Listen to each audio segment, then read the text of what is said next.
Today I'm going to be showing you 4 techniques that I've discovered after months of trying to make the perfect custom bead. I'd like to first give credit to Jackie from Rencken Baby Designs. Jackie posted a video titled How to Add a Design to Bubblegum Beads. I loved her idea, but I couldn't get the design to fit on a smaller 10mm bead.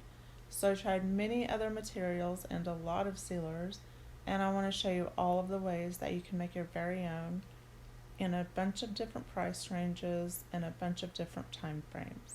First, add any design or text that you want. I use Canva and I'm using Bobby Jones font and the size is 8. Before printing, mirror the entire image. I tried different weight tissues and sealers and nothing worked, as well as this waterslide paper. After it dries, spray 2 or 3 coats of sealer onto the waterslide, letting it dry between coats. The thinner the better, and I found that all sealers I had worked really well to seal. Here's some of the beads that I've used. My favorites are the glow-in-the-dark beads. I use them for my You Are Not Alone bracelets. I haven't used the rose glow-in-the-dark beads, but they are so pretty, I just had to show you.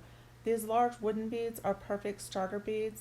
Tissue and waterslide go on perfectly, and they make such cute keychains. On all the wooden beads, I use this nifty little tool from Beadsmith. I use these to ensure that the hole is clean and free of debris. I know I'm going fast and the process is long. If you want me to elaborate on any techniques or have any questions, just let me know.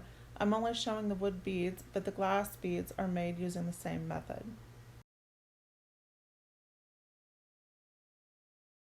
Now you can cut your design. You can absolutely use your Cricut for print and cut. The more blank space you remove around your text, the nicer it looks. Lightly clean your bead with an alcohol pad and then place your design in a small bit of warm water. I only leave it in the water for a few seconds. Place the design on your bead and carefully remove the paper. Moisten your fingers and gently and slowly roll your finger over the water slide. This takes practice. Patience is key during this part. To help me maneuver the bead easier, I use straight pins. The pins work perfectly to easily transfer the beads without harming or dropping them. Next, I'm going to show you my crazy setup, but it works great for me. This is my tumbler spinner that I put a pool noodle from Dollar Tree on. The Lazy Susan is about 5 years old. I cut up an old pool noodle and glued it on. It's been the best tool for arranging and working on beads. I use wooden skewers and more pins to hold all of the beads. This little handmade gadget is a noodle I added to an old piece of wood. I've always loved this. It works perfectly for spray painting beads. This is Crystalac brand Brite Tone. It is method number 1. I have had that little tub for years and it's never let me down. This is probably the most non-toxic way to seal the beads. It's an American made, American owned, and I love that. Brite Tone must be applied in thin layers and allowed to dry between coats. I say use at least 3 coats. Method number 2 is UV resin.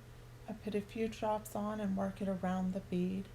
It sets under the UV light, and then I flip it and turn the light again, and then I add another layer of the UV gel, and I do the light all over again 2 more times.